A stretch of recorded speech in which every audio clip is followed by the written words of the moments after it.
Okay. Talk us through this slide. It's quite a distance, so you can see it. Which one do you want to start from? Is it this one go to slide 2.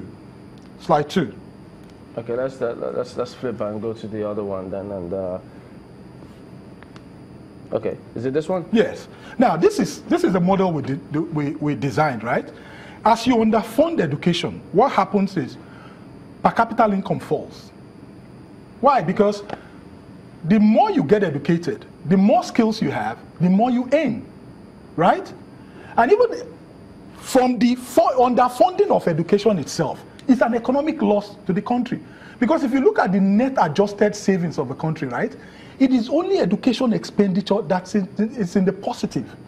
Every other thing is in the minus. And that's because knowledge does not what? Depreciate. Let me follow up on that part about funding education, because are you talking about funding education in an ideal setting? Because what about the corporate governance issues? If we fund education as the system is presently constituted, can we get the results?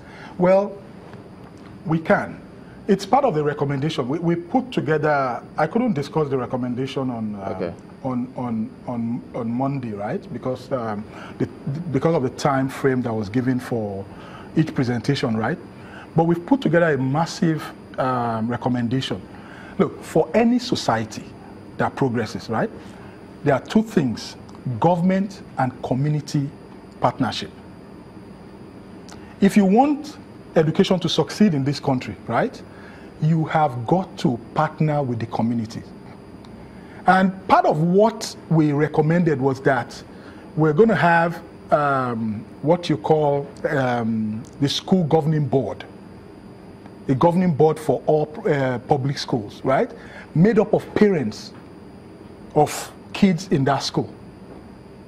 And this governing board will be empowered to some extent that, you know, they can make recommendations for the school and also hold the local government or state government or federal government responsible for funding, right? Because if you do not have community participation, then it's going to collapse. That community part, and that's the model, right? The Western world. If you go to public schools in the US, Canada, Europe, you have, each school have a governing board. So there's got to be a governing board that will also help drive these policies and hold everybody accountable. Let's go back to that slide, because you just talked about the first point, yes, so that we can just see the other points. Okay, you talked about the fall in per capita income and then population explosion. Yes. That's so huge. Population explosion, right? You know, when you don't train, the first thing is when people start getting poorer, right? They start raising large families. Oh. That's the truth. That's what happens. It's in. Why? Yeah, because the kids now become what they fall back on. When I'm old, I need somebody to take care of me. But when there's prosperity, right? Go look at all the countries that we surveyed. As education expenditure increased, population started shrinking. In the 60s, right? Nigeria had a population growth of, I think, 1.99%, right? By 2014, meanwhile, Egypt, Thailand, Indonesia, all those countries were ahead. They had bigger population growth. By 2014, right, Nigeria's population growth has skyrocketed to, I think, 2.66. 2.66, right? Now, all the other countries, right, because of their massive investment in education, and for the fact that people now wanted small families, the population growth started reducing. Today, we have one of the biggest fertility rates in the world. Okay, this has got to do. This is the first 10 countries in 2014. Yes. Wow.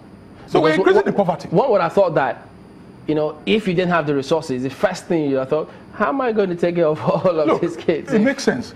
If you have, or you don't have a job, right? A woman that is at home, go and do the research. Right. Most working class women, right, have fewer kids. They space out their kids. I'll tell you how it works. See, if you give out a girl child, right, like maybe 15 years old, they are not in school, right?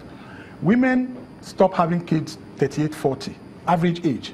So between 15 and 40 years old, right, you've created 25 years of childbearing. for this woman. Do you understand? An average, maybe 2 or 3 a year, right? So you're looking at an average of probably maybe 6, 7, or 8 kids. But if you train a girl child, right? She graduates maybe at 24, serves 25, gets married 26 or 27, starts having kids 28, right? Before that 38 or 40, you've only given her how many years? 10, 12 years. And then working class women, what do? They space out their kids. Yeah. So education is key. Once population explosion sets in, poverty starts to set in. Go to slide 5. No, go to slide 5. This is very disturbing when we get here. Go to slide 5. Look, if you look at Nigeria, right? Look at 1980. We had a per capita income of 871 in 1980, right?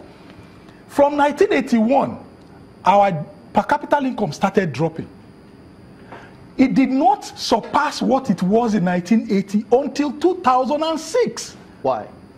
Because we were exploding in population while education expenditure was reducing. So we were basically poorer for 25 years while economy was growing. But in per capita income, we were poorer. And that's where we should actually be looking at. Good. Don't look at your GDP. There's what you call beyond GDP. You look, we mapped out where we will be in 2050. And I must tell you, it's very disturbing. I must tell you the truth. It's very disturbing where we will be in 2050. 33 years from today. Tell us about it. Go to the next slide.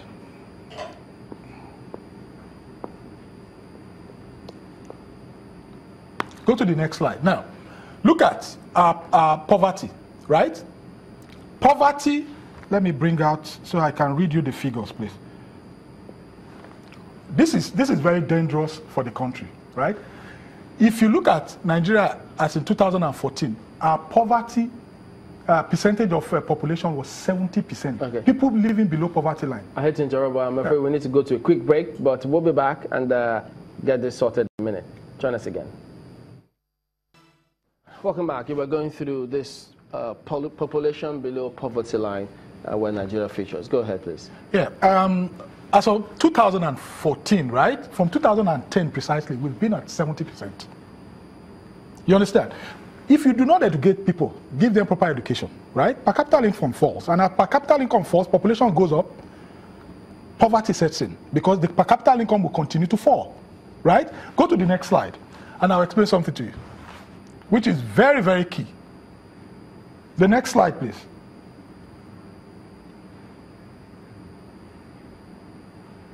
The next slide shows the fall of per capita, of poverty, right? From every nation's, from the largest developing world nations, right? Look at China. From the light green shows where China and every other country was in 1981, and then where they are in 2008. China has reduced from 84, right, to almost about 14 in 2008, 84% living below poverty to 14 in 2008. India reduced, Indonesia reduced, Brazil reduced, Pakistan reduced. Nigeria is the only country that economy is growing, poverty is growing. Don't tell me they didn't do any. This is about population. No, this is not. Well, it has everything to do with population too, right? Because as you have population explosion, right, your per capita income will continue to drop. So what did these countries do? What did they do? Go and look at their education investments.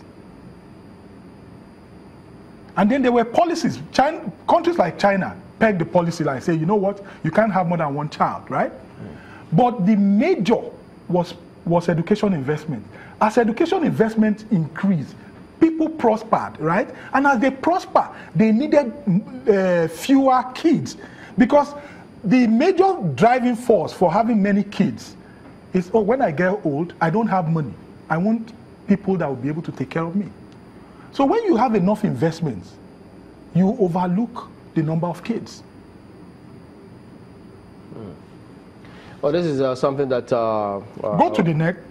Okay, let's go to the next slide. Let's see that. And okay, now this talks about what? Extreme poverty. Now this talks about extreme poverty in the world, right? This is where it is very scary.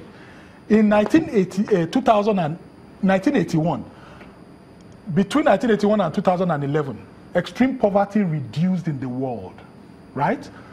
If you look at world total, it's from 52.7 to 17%.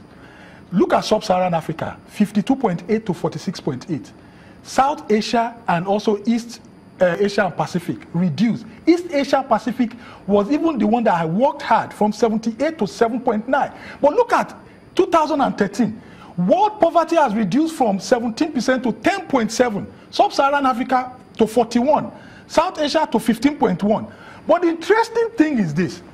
If you now calculate Nigeria's percentage as a percentage of extreme poverty in Sub-Saharan Africa, while the poverty ratio in Sub-Saharan Africa is reducing, that of Nigeria is increasing. In 1981, our percentage of total people living in extreme poverty in Sub-Saharan Africa was 17.6%. All right, we'll hold on at that point. But of course, we'll let you know what do we do now, how do we do it, but you have to watch this space. We'll bring that to you. We'll get him back, and then he'll just shed more light on what we need to do. And this is how far we can go. Thank you very much indeed for coming on today. But we'll be back and talk about this tomorrow. Thank you for watching. I'm Chamberlain Uso. Thank you. That information is quite disheartening, but then it's also a cause to think outside of the box. Thank you for watching. I'm Neo Taigwe. Well, we did, solutions this morning, so hopefully some people will be thinking of solutions as well. Thank you, Maokbe Ogun.